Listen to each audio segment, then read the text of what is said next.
News, सच जरूरी है। यह है MNS न्यूज नेटवर्क और आप देख रहे हैं MNS न्यूज टीवी। मैं हूं आपके साथ सोनल। तो आइए देखते हैं आज कुछ खास खबर। नए संसद भवन की क्या जरूरत थी? बहिष्कार करने के बाद बोले संजय राउत, विपक्षी नेताओं को नहीं बुलाया। पीएम नरेंद्र मोदी ने आज नए संसद भवन को राष्ट्र को समर्पित कर दिया है। इससे पहले शिवसेना यानी उद्धव गुट ने अपने मुखपत्र सामना में नए संसद भवन के उद्घाटन को लेकर मोदी सरकार पर हमला बोला है। सामना में शिवसेना यानी यूबीटी ने एक बार फिर पीएम मोदी को निशाने पर लिया है। संपादकीय में कहा गया है कि नए संसद भवन का उद्घाटन मान्यता और परंपराओं के मुताबिक नहीं है। संसद पर इस प्रकार से कब्जा करना लोकतंत्र के लिए खतरा है। सामना में नई संसद पर सवाल उठाते हुए कहा गया कि इसकी क्या आवश्यकता थी। इसमें नई संसद को लेकर अनावश्यक भी बताया गया है। सामना में लिखा गया कि एक और नई संसद का निर्माण किया जा रहा है, जबकि दूसरी तरफ संसद के दोनों सदनों में डर का माहौल है। सामना में कहा गया है कि राष्ट्रपति को संसद के उद्घाटन में ना बुलाना पुरानी परंपरा और मान्यता के मुताबिक नहीं है। बता दें कि कांग्रेस के पूर्व अध्यक्ष राहुल गांधी ने मांग की थी कि नई संसद का उद्घाटन राष्ट्रपति करे। बाद में इस मांग को अन्य विपक्षी दलों ने अपना लिया और मोदी सरकार को घेरने लगे। यही नहीं, कांग्रेस के नेतृत्व में 20 विपक्षी दलों ने उद्घाटन समारोह का बहिष्कार भी कर दिया है।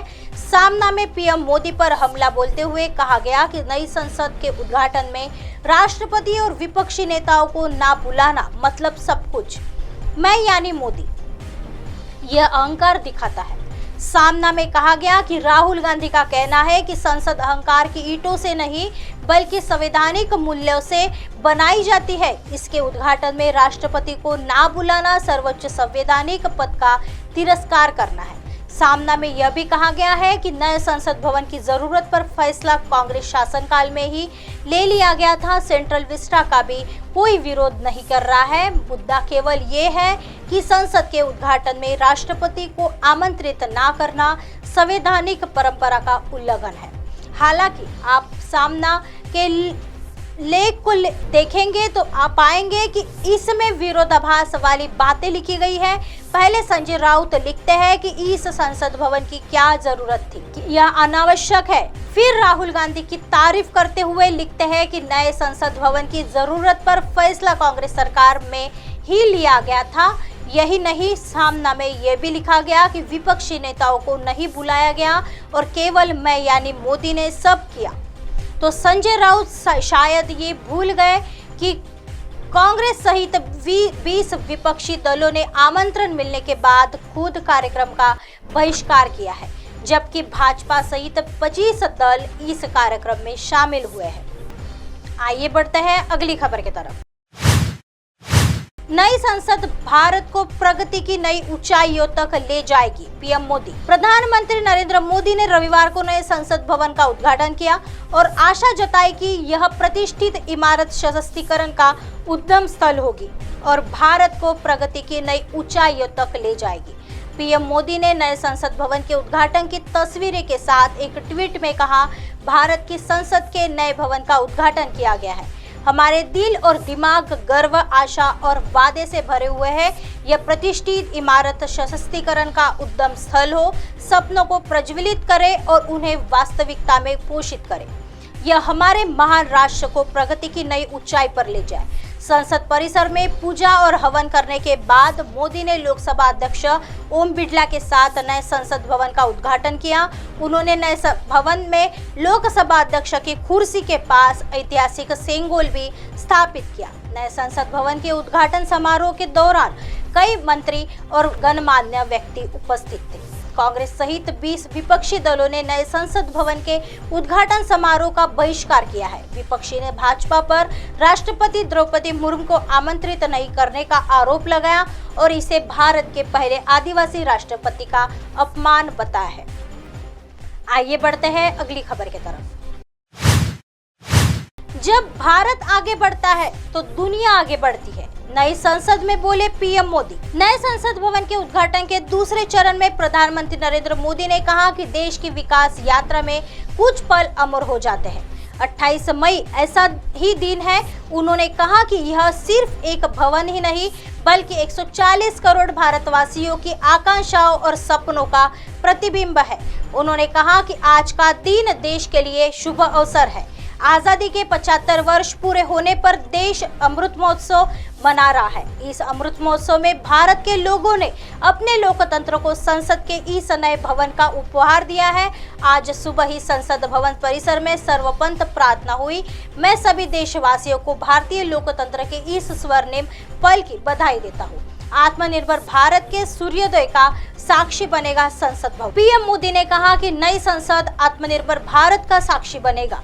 ये विश्व को भारत के दृढ़ संकल्प का संदेश देता है। हमारे लोकतंत्र का मंदिर है।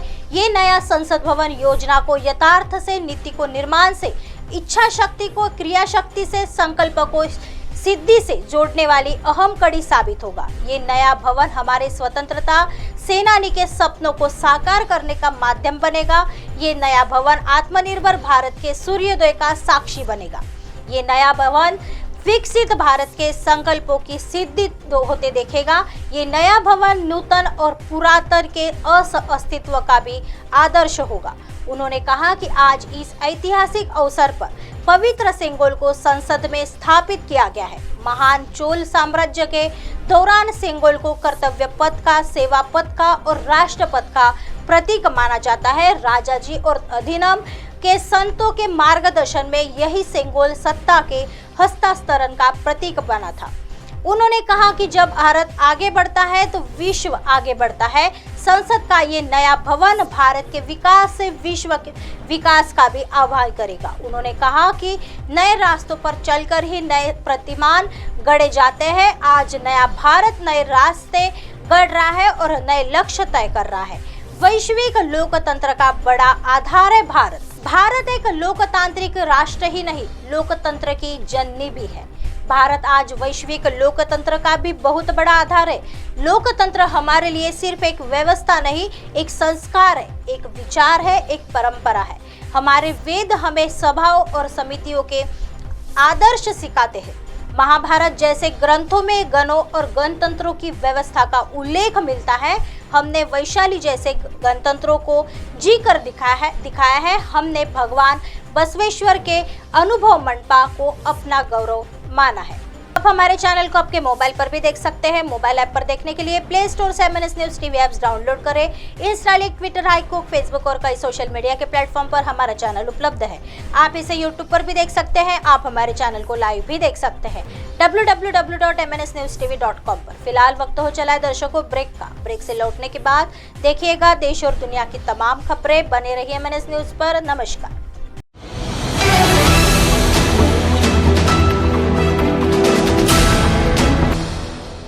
ये है MNS न्यूज नेटवर्क और आप देख रहे हैं MNS न्यूज।